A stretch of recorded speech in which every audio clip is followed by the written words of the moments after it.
Hello बच्चों, let's see this question.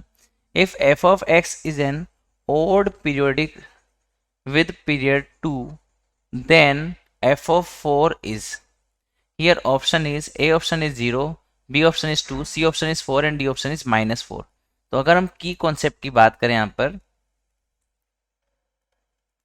अगर function है ऑड पीरियोडिक, तो इसका मतलब यहाँ पर फंक्शन ऑड और पीरियोडिक दोनों है.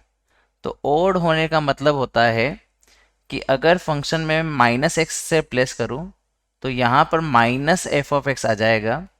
और पीरियोडिक का मतलब है कि अगर फंक्शन में x को x प्लस टी से रिप्लेस करें और वो f(x) के बराबर आ जाए तो उस केस में हम बोलेंगे कि यहाँ पर t इसका पीरियड हो जाएगा, राइट.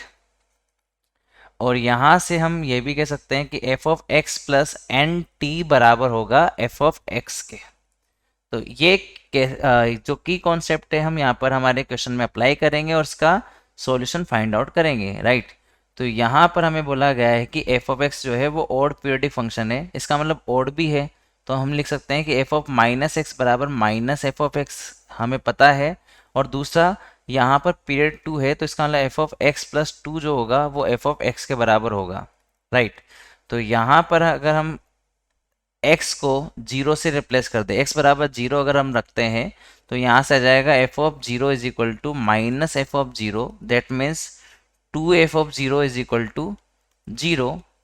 अगर यहाँ से f(0) की वैल्यू निकालेंगे तो वो 0 के बराबर आ जाएगी, राइट.